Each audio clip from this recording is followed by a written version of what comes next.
Continuando a leitura da palavra de Deus. Juízes 6. De novo os israelitas fizeram o que o Senhor reprova, e durante 7 anos ele os entregou nas mãos dos midianitas. Os midianitas dominaram Israel, por isso os israelitas fizeram para si esconderijos nas montanhas, nas cavernas e nas fortalezas. Sempre que os israelitas faziam as suas plantações, os midianitas, os amalequitas e os outros povos da região a leste deles os invadiam. Acampavam na terra e destruíam as plantações ao longo de todo o caminho até Gaza, e não deixavam nada vivo em Israel, nem ovelhas, nem gado, nem jumentos. Eles subiam trazendo seus animais e suas tendas e vinham como enxames de gafanhotos. Era impossível contar os homens e seus camelos, invadiam a terra para devastá-la. Por causa de Midian, Israel empobreceu tanto que os israelitas clamaram por socorro ao Senhor. Quando os israelitas clamaram ao Senhor por causa de Midian, ele lhes enviou um profeta que disse: Assim diz o Senhor, o Deus de Israel: Tirei vocês do Egito, da terra da escravidão. Eu os livrei do poder do Egito e das mãos de todos os seus opressores. Expulsei-os e dei a vocês a terra deles. E também disse a vocês: Eu sou o Senhor, o seu Deus. Não adorem os deuses dos amorreus em cuja terra vivem. Mas vocês não me deram ouvidos. Então o anjo do Senhor veio e sentou-se sob a grande árvore de Ofra, que pertencia ao Abiesrita Joás. Gideão, filho de Joás, estava malhando trigo num tanque de prensar uvas para escondê-lo dos midianitas. Então o anjo do Senhor apareceu a Gideão e lhe disse: O Senhor está com você, poderoso guerreiro. Ah, Senhor, Gideão respondeu. Se o Senhor está conosco, por que aconteceu tudo isso? Onde estão as suas maravilhas que os nossos pais nos contam quando dizem: Não foi o Senhor que nos tirou do Egito? Mas agora o Senhor nos abandonou, nos entregou nas mãos de Midian.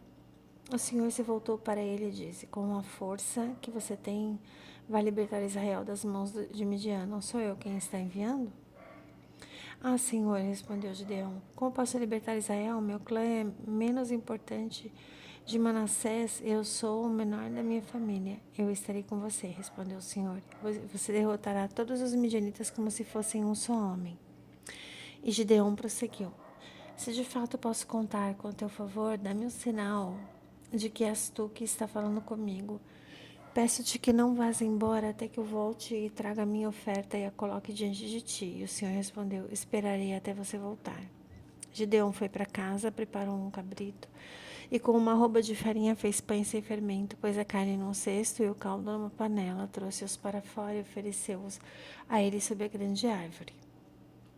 E o anjo de Deus lhe disse: Apanhe a carne e os pães sem fermento, ponha-os sobre essa rocha e derrame o caldo. Gideão assim o fez. Com a ponta do cajado que estava em sua mão, o anjo do Senhor tocou a carne e os pães sem fermento.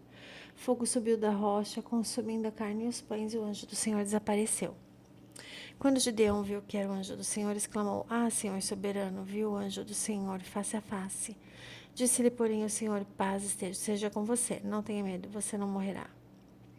Gideão construiu ali um altar em honra ao Senhor. Ele deu este nome: O Senhor é paz. Até hoje o altar está em Ofra dos Abiesritas. Naquela mesma noite o Senhor lhe disse: Separe o segundo novilho do rebanho de seu pai, aquele de 7 anos de idade. Despedace o altar de Baal, que pertence a seu pai, e corte o poste sagrado que está ao lado do altar. Depois faça um altar para o Senhor, para o seu Deus, no topo dessa elevação. Ofereça o segundo novilho em holocausto com a madeira do poste sagrado que você irá cortar. Assim Gideão chamou 10 de seus servos e fez como o Senhor lhe ordenara, mas com medo da sua família e dos homens da cidade, fez tudo de noite e não durante o dia. De manhã, quando os homens da cidade se levantaram, lá estava demolido o altar de Baal, com o poste sagrado ao seu lado cortado e com o segundo novilho sacrificado no altar recém-construído. Perguntaram uns aos outros: Quem fez isso? Depois de investigar, concluíram: Foi Gideão, filho de Joás. Os homens da cidade disseram a Joás: Traga seu filho para fora, ele deve morrer, pois derrubou o altar de Baal e quebrou o poste sagrado que fica ao seu lado. Joás, porém, respondeu à multidão hostil que o cercava: Vocês vão defender a causa de Baal? Estão tentando salvá-lo? Quem luta por ele será morto pela manhã. Se Baal fosse realmente um deus, poderia defender-se quando derrubaram seu altar.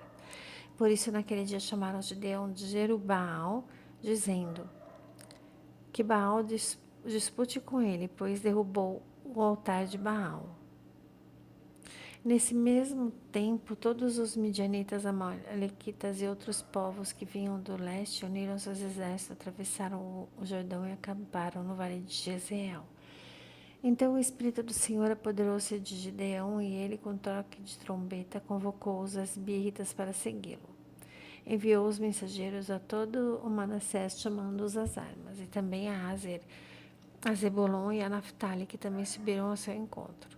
E Gideão disse a Deus: quero saber se vais libertar Israel por meu intermédio, como prometeste.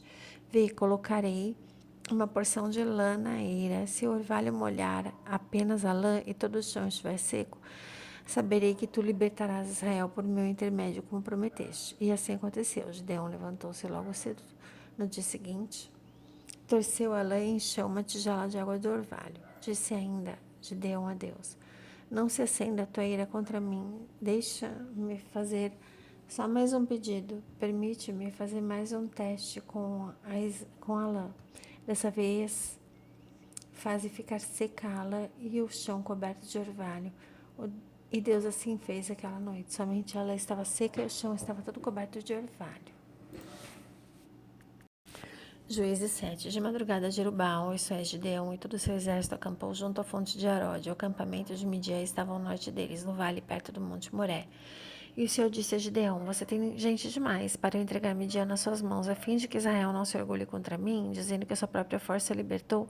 Anuncie, pois, ao povo que todo aquele que estiver tremendo de medo poderá ir embora do monte Gileade. Então 22.000 homens partiram e ficaram apenas 10.000. Mas o Senhor tornou a dizer a Gideão: ainda há gente demais, desça com eles à beira da água e eu separarei os que ficarão com você. Se eu disser, este irá com você, ele irá. Mas se eu disser, este não irá com você, ele não irá. Assim Gideão levou os homens à beira da água. O Senhor lhes disse: separa os que beberem água, lambendo-a, como faz o cachorro, daqueles que se ajoelharam para beber. O número dos que lamberam água, levando-a com as mãos à boca, foi de 300 homens. Todos os demais se ajoelharam para beber.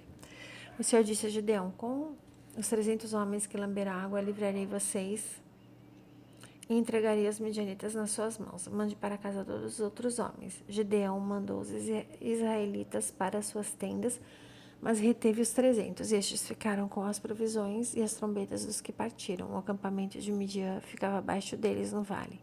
Naquela noite o Senhor disse a Gideão: levante-se e desça ao acampamento, pois vou entregá-lo nas suas mãos. Se você está com medo de atacá-los, desça ao acampamento com seu servo Pura e ouça o que estiverem dizendo. Depois disso, você terá coragem para atacar. Então ele e o seu servo Pura desceram até os postos avançados do acampamento. Os midianitas, os amalequitas e todos os outros povos que vinham do leste haviam se instalado no vale, eram numerosos como nuvens de gafanhotos. Assim como não pôde-se contar a areia da praia, também não se podia contar os seus camelos. Gideão chegou bem no momento em que o homem estava contando um sonho a um amigo. Tive um sonho, dizia ele. Um pão de cevada vinha rolando dentro do acampamento midianita e atingiu a tenda com tanta força que ela tombou e se desmontou. Seu amigo respondeu: não pode ser outra coisa senão a espada de Gideão, filho de Joás, o israelita. Deus entregou os midianitas e todo o acampamento nas mãos dele. Quando Gideão ouviu o sonho e a sua interpretação, adorou a Deus, voltou para o acampamento de Israel e gritou: levantem-se, o Senhor entregou o acampamento midianita nas suas mãos. Dividiu os 300 homens em 3 companhias. Pôs na mão de todos eles trombetas e jarros vazios com tochas dentro. E ele lhes disse: observem-me, façam o que eu fizer. Quando eu chegar à extremidade do acampamento, façam o que eu fizer.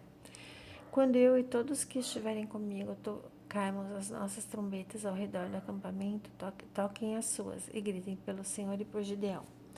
Gideão e os 100 homens que o acompanhavam chegaram aos postos avançados do acampamento pouco depois da meia-noite, assim que foram trocadas as sentinelas. Trocaram as suas trombetas e quebraram os jarros que tinham nas mãos. As 3 companhias tocaram as trombetas e despedaçaram os jarros. Empunhando as tochas com a mão esquerda e as trombetas com a mão direita, gritaram: a espada pelo Senhor e por Gideão. Cada homem mantinha a sua posição em torno do acampamento e todos os midianitas fugiam correndo e gritando. Quando as 300 trombetas soaram, o Senhor fez em que todo o acampamento os homens se voltassem uns contra os outros com as suas espadas. Mas muitos fugiram para Bet-sita, na direção de Zirirá, até a fronteira de Abel-Meolá, perto de Tabate. Os israelitas de Naphtali, de Aser e de todo Manassés foram convocados e perseguiam os midianitas. Gideão enviou mensageiros a todos os montes de Efraim, dizendo: desçam para atacar os midianitas e sequem as águas do Jordão à frente deles até Bet-bara. Foram, pois, convocados todos os homens de Efraim e eles ocuparam as águas do Jordão até Bet-bara. Eles prenderam 2 líderes midianitas, Oreb e Zeeb, mataram Oreb na rocha de Oreb e Zeeb no tanque de prensar uvas de Zeeb. E depois de perseguir os midianitas, trouxeram a cabeça de Oreb e de Zeeb a Gideão, que estava no outro lado do Jordão. Glórias a Jesus.